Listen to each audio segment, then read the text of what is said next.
श्री डाकोर जी का मंदिर है।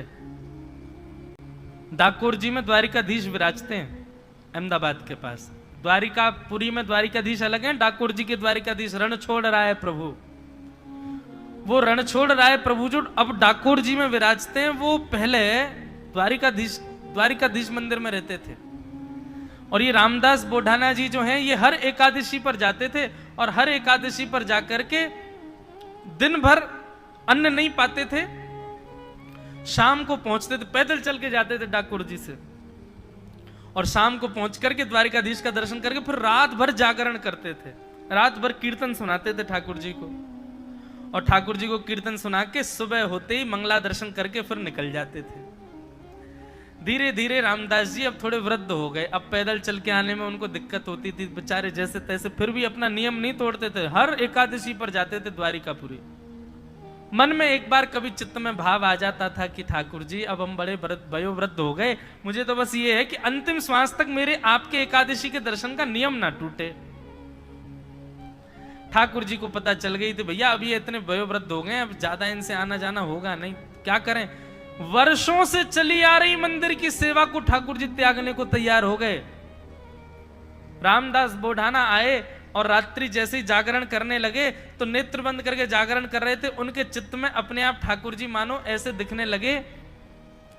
कि मंदिर का गर्भगृह खुल गया है और ठाकुर जी सचल रूप में बैठे हैं और कह रहे हैं, ए रामदास चल मुझको अपनी गोद में लेकर के चल दे, अब मैं तेरे संग ही रहूंगा, तू जहां रहता वहीं रहूंगा, तुझे रोज रोज आने, तुझे हर एकादशी आने की जरूरत नहीं है। जिन्हें धीरे से उठ करके मन में विचार किया, अरे रामदास जीवन भर नियमों का पालन किया, अब तो प्राण त्यागने का समय, कुछ दिन बाद तेरे प्राण चले ही जाने, ठाकुर जी ने संकेत कर दिया है, अब तू जाके ले ही ले ठाकुर जी को। गर्भगृह का द्वार खोल करके भीतर देखा, श्री द्वारिकाधीश खड़े हैं और महाराज तुरंत भीतर प्रवेश करके अपनी भुजाओं से जैसे उठाया, इतने हल्के हो गए ठाकुर जी, रुई के जैसे हल्के हो गए, मानो जैसे स्वयं तैयार बैठे उसके संग चलने के लिए। और तुरंत महाराज रामदास जी की गोद में खड़े होकर के ठाकुर जी, बार बार कानों में एक स्वर जाता है, रामदास कौन बोलता है पता नहीं, जल्दी चलो जल्दी चलो।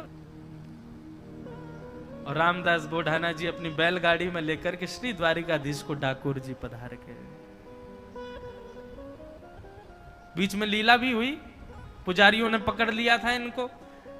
अब जैसे पुजारियों को आता देखा, ये ठाकुर जी को लेके एक बावड़ी में कूद गए, एक सरोवर था उसमें कूद गए, अंदर जा एक करुण क्रंदन करते हुए एक छोटे से बालक के स्वर में उस बावड़ी से आवाज आने लगी, अरे मूर्खों क्या कर रहे हो, जानते नहीं हो भक्त मेरे ही अंग होते हैं, उनको पीड़ा देते हो तो मुझे पीड़ा होती है।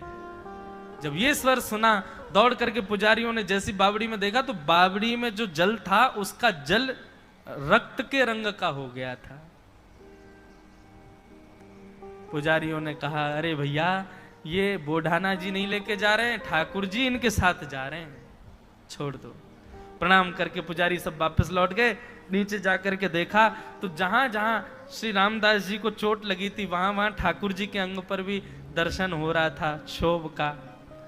नेत्रों से नीर बहाने लगे, चरणों में मेरी वजह से कष्ट हो गया ठाकुर जी,